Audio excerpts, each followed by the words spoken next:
23편의 시편 23편의 말씀은 우리에게 아주 친숙한 또 아는 시편의 말씀들 가운데 우리에게 아주 기억이 잘 나는 그러한 아주 참 은혜의 말씀이죠.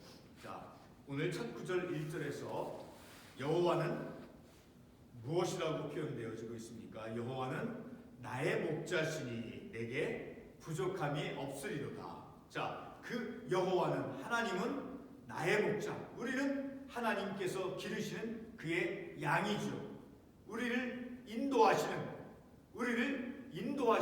목자가 되신 하나님이시다라고 오늘 첫 구절 말씀에서 말씀하고 있죠. 그리고 신약성경 요한복음 10장의 말씀에서는 우리 예수님을 이제 요한복음 10장 11절에서부터 14절의 말씀을 보게 되면 예수님께서 나는 무엇이라고 말씀하고 있습니까? 요한복음 10장 11절과 14절에 보게 되면 나는 선한 목자라. 왜 선한 목자입니까? 14절 말씀에서도 또 반복되죠. 나는 선한 목자라. 왜? 바로 11절 말씀에서 그 이유를 분명하게 말씀해주고 있죠. 나는 선한 목자라. 선한 목자는 양들을 위하여 목숨을 버리거니와 그 양떼를 위해서, 양을 위해서 자신의 목숨을 희생하시는 그런 목자 되어주신다라고 우리 주님께서 말씀하셨죠. 자, 이렇게 예수님께서, 우리 주님께서 나와 같은 양떼를 인도하시는, 하나님의 그 의의 길로 인도하시는 목자가 되어주시는 그런 하나님이시다라고 말씀하고 있죠. 그렇게 나의 목자가 되어주셔서 인도해 주시는 그 하나님은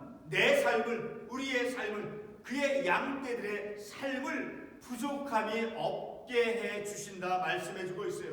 자, 그의 양떼들, 곧 우리들의 하나님께서 기르시는 하나님의 그 백성들, 하나님의 그 어린 양들을, 하나님의 그 양떼를 하나님께서 먹여주시고 인도해 주신다라는 거예요. 부족함이 없도록 하나님께서 은혜를, 그러니까 얼마나 우리들의 삶에 하나님의 양떼 무리들에게, 하나님의 백성들에게, 하나님의 자녀들에게, 그를 따르는 자들에게 하나님께서 주시는 그 은혜가 어떠한 것인가를 우리가 이 말씀을 통해서 알 수 있게 되어 주시죠. 자, 2절 계속해서 말씀을 보게 되면 그가 나를 푸른 풀밭에 누이시며 쉴만한 물가로 인도하시는도다. 자, 우리가 직접 본 그런 경험이 부족하다 할지라도 그 양떼를 모는 그 목자들, 그 푸른 넓은 초장으로 그의 양떼를 인도하고, 그리고 쉴만한 곳으로, 그늘진 곳으로 인도해 주시고 물가로 인도해 주는 것을 우리가 어떤 이미지, 상상, 어떤 장면, 그런 것을 통해서 우리가 보는 기억이 있죠. 자, 그렇게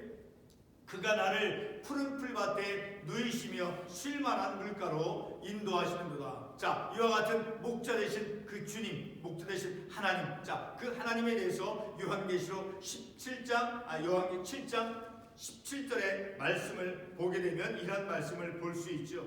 자, 요한계시록 7장 17절의 말씀을 보게 되면 이는 보좌 가운데 계신 어린 양이 그들의 목자가 되사, 바로 예수 그리스도께서 우리의 목자가 되어주셔서 우리를 생명샘으로 인도해 주시고, 그리고 하나님께서 그들의 눈에서 모든 눈물을 씻어 주실 것입니다. 우리의 인간의 슬픔, 그 인간에 당하는 그 고통으로 말미암아 흘리는 그 눈물, 슬픔 위로해 주시고, 그 아픔을 치료해 주시고, 그 상처난 것을 어루만져 주시는 슬픔의 눈물, 세상 속에서 그 삶을 살아가면서 고통 가운데 그 슬픔 속에 잠겨있는 그런 영혼들을 위로해 주시고 그들의 눈물을 닦아주시는 그런 주님이심을 또한 우리가 이 말씀을 통해서 알 수 있게 되지요. 자, 계속해서 3절의 말씀을 보게 되면 그래서 내 영혼을 소생시키시고 그리고 자기 이름을 위하여 의의 길로 인도하시는다. 우리가 절망 가운데 있는, 어둠 가운데 있었던 우리의 상해에 있는 우리의 영혼들을, 죄로 인해서 상해져 있는 그 죄로 인해서 절망 가운데 있었던 우리 영혼을 소생시켜 주시고 회복시켜 주시고, 그리고 하나님의 자신의 이름을 위하여 의의 길로 인도하시는구나. 자, 하나님께서 자신의 이름을 위하여 어느 누구의 도움도 필요치 않고 하나님 스스로가 하나님의 이름을 드러내기 위해서 그의 백성들을, 우리의 삶을 의의 길로 인도하신다는 말씀의 생명의 그 길로 나아가도 그의 기르는 양떼가 하나님의 그 양무리들, 하나님의 백성들이 바로 우리로 하여금 하나님의 말씀의 생명의 길로 나아가도록 하나님의 이름을 위하여 하나님 스스로가 우리를 인도해 주신다라는 거예요. 우리가 하나님의 이름을 드러내기 위해서 우리 스스로가 의의 길로 나아갈 수 있는 그러한 존재가 아니라 우리 전적으로 타락하고 부패한 죄인이죠. 그러한 우리 인생들을 의의 길로, 하나님의 말씀의 생명의 길로, 아까 요한계시록에서 우리가 보았듯이 생명의 길로 인도해 주시고, 그리고 그 생명의 길에 들어가기까지 세상 속에서 삶을 살아가면서 그 고통과 어떤 절망과 상처로 해서 흘리는 그 눈물을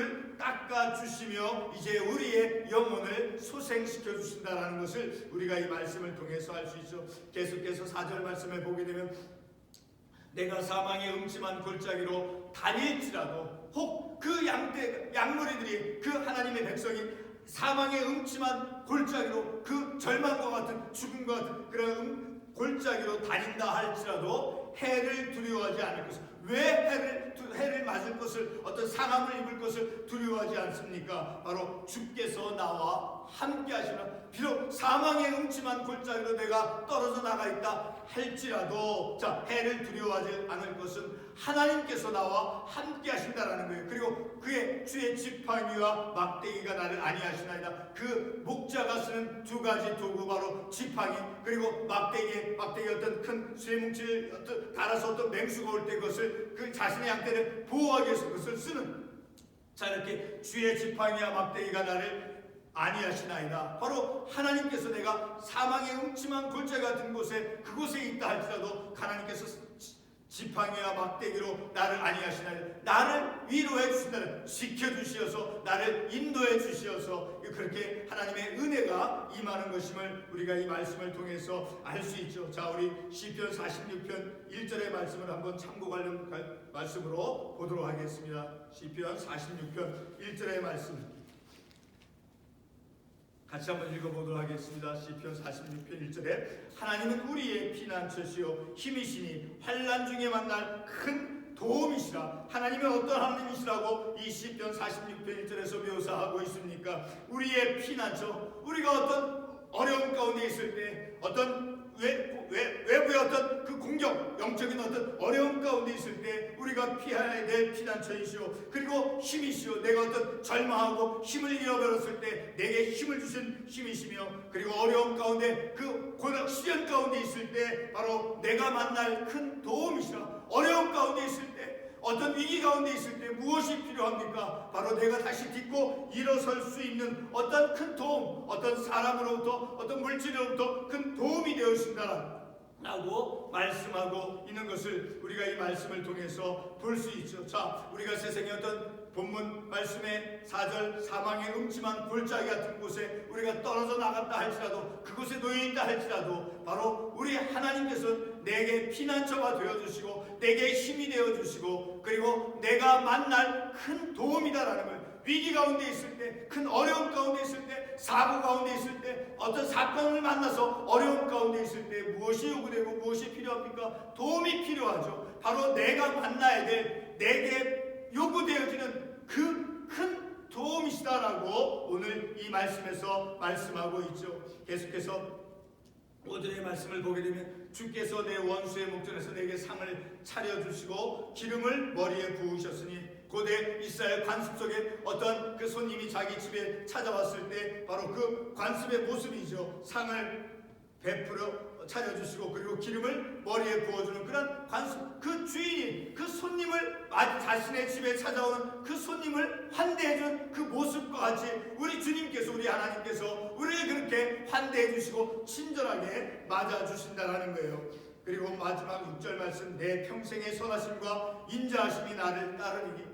앞부분에서는 이제 이 기도자가 그 자신의 삶이 마치 음침한 골짜기에 떨어져서 그 두려움 가운데 있다 할지라도, 그런 두려움이 염려와 세상의 근심이 자신을 따라왔지만 이제는 우리 하나님께서 내게 목자가 되어 주시어서 지팡이와 또 막대기로 이제 우리를 인도해 주시어서 위로해 주시어서 그리고 이제 내게 상을 차려주시고 내 기름을 머리에 부으셨으니 내 잔이 넘치나이다. 그 주인이 손님이 왔을 때 환대해 주는 것 같이 나를 하나님께서 받아주시어서 이제는 두려움이 나를 따라오는 것이 아니라 근심과 염려가 눈물이 나를 따라오는 것이 아니라 이제는 내 평생의 선하심과 인자하심이 반드시 나를 따르니 이제 슬픔 가운데 있었을 때, 고난과 역경 가운데 있었을 때, 아픔 가운데 있을 때는 근심과 염려가 나를 따라왔었죠. 그러나 이제는 우리 하나님께서 인도해 주시고 나의 목자가 되시고 나서는 내 평생의 삶에 하나님의 사랑과 은혜가 인자하심이 바로 나를 따르는 삶이 바뀌어진 거예요.